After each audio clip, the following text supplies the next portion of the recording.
Olá, irmãos. Hoje eu quero chamar a sua atenção para um texto da Palavra de Deus, que especialmente no momento como o que vivemos atualmente, tem muito a nos ensinar. A Palavra de Deus nos diz no Salmo de número 27, o Salmo de Davi, nos versículos 1 e 2. O Senhor é a minha luz e a minha salvação. De quem terei medo? O Senhor é a fortaleza da minha vida. A quem temerei? Esse salmo começa com algumas afirmações de fé a respeito de quem Deus é. O Senhor é minha luz, é minha salvação, é minha fortaleza. Em seguida, uma pergunta quase desafiadora: de quem terei medo? Se o salmo terminasse aqui, poderíamos pensar que a vida de Davi não fosse permeada de ameaças reais que podem gerar temores e assombros bastante concretos. No entanto, o salmo segue apresentando uma série de contrastes a respeito desses temores e da confiança que o servo de Deus pode ter no Senhor. Por exemplo, o verso de número 2 fala de malfeitores, opressores e inimigos que querem destruir. O verso 3 apresenta o temor da guerra, um exército poderia se acampar contra ele. O verso de número 5 fala do dia da adversidade.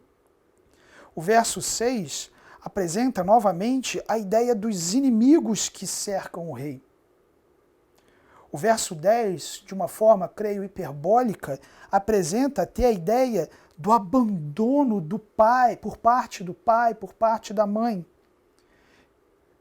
O verso 12 expressa sobre os adversários, que se apresentam como falsas testemunhas que difamam cruelmente a Davi. Temores concretos, temores que atentam contra a integridade física, temores que atentam a respeito da difamação, inimigos, opressores, dias ruins e adversos. Temores que foram experimentados pelo rei, temores que são experimentados por cada um de nós. O que muda de fato? Muda a atitude que temos diante desses temores concretos frente ao conhecimento que temos do Senhor e à comunhão que desfrutamos com Ele.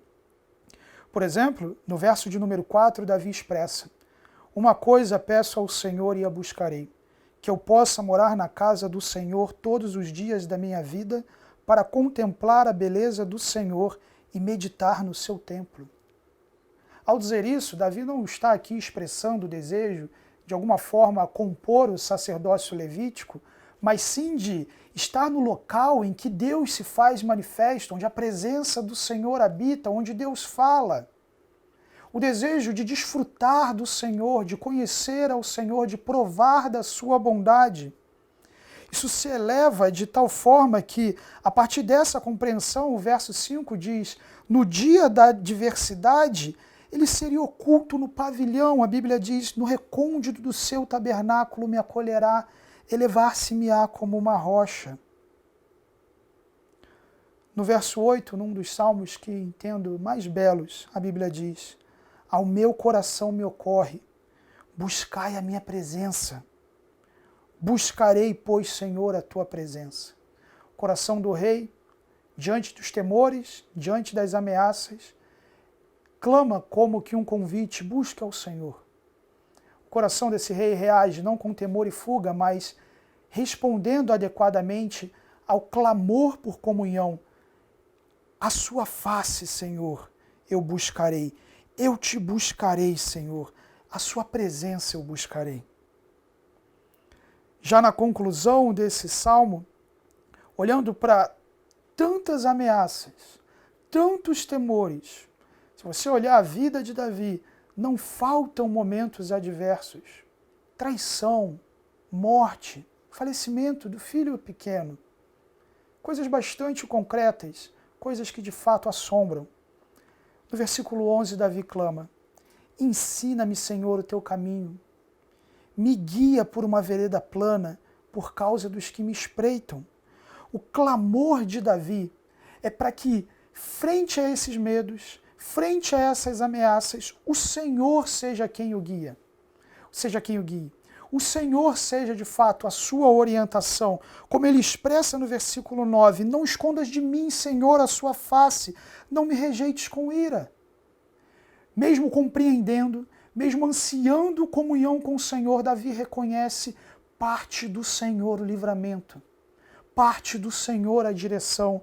Isso se expressa de tal forma, essa convicção a respeito de quem Deus é, essa convicção a respeito do poder soberano de Deus, de livrá-lo de todas essas circunstâncias, habilita e permite que o rei viva essa vida com uma perspectiva positiva a respeito da realidade. O verso 13 diz: eu creio que verei a bondade do Senhor na terra dos viventes.